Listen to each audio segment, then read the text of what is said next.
Hello and welcome to the video for what is a for each loop. The for each loop is actually not a flow control loop like the for loop. It is intended for you to go over arrays and process things that are inside of the array. I have an example here. Basically, I have a damage 1 button here, which will damage my first orc. I would have to recreate this function or event 3 times, well, 2 more times, in order to have 3 different versions to damage 3 different orcs, which is highly inefficient. I can instead use this one, which damages them all equally, using a for each loop. So let's go ahead and look at that code. So, what I have here is the damage 1 version. Basically, I have a structure of monsters, where I have 3 monsters. I get the information, remove 10 health, and then go ahead and set it back to the new updated value, and then update the display. This part right here, I would have to duplicate 3 times, getting the first one, getting the second one, and then getting the third one, adjusting the health, and then setting the values again. So it's basically a waste of code. That is what a for each loop is for. The for each loop has an execute input pin and an array input. What it will do is it will go through, pull out the first one in order, run any of the code you've set up in the loop body, and then come back and do the next thing. What makes the for each loop unique instead of the normal for loop is the array element is passed in as well as the index.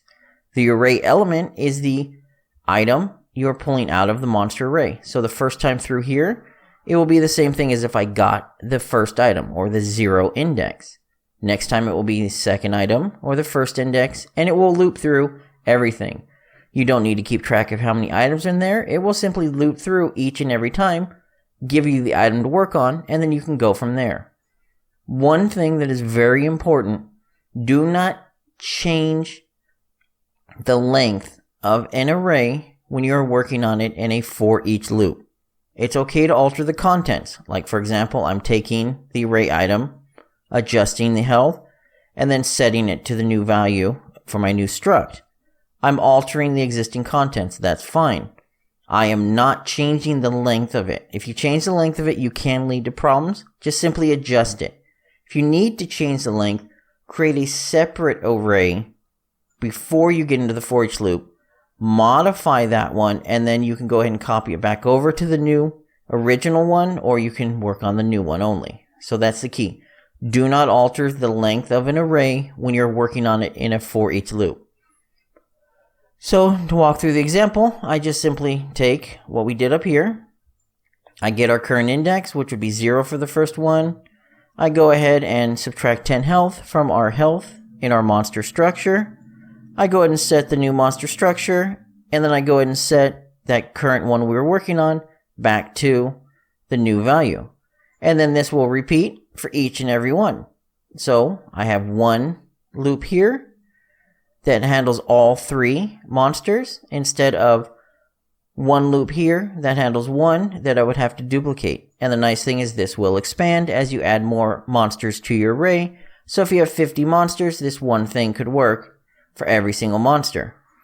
One variation of the for each loop is the for each loop. Let's go ahead let's pull out the monsters and do a for each loop. If you'll notice, you need an array in order to pull up the for each loop easily because for each loops are intended to work with arrays. The for each loop with break is identical, except if you trigger the break, maybe you found a certain monster or you had a certain amount of things processed, it will break the for each loop and will not continue processing the rest of the elements in the array. That's it.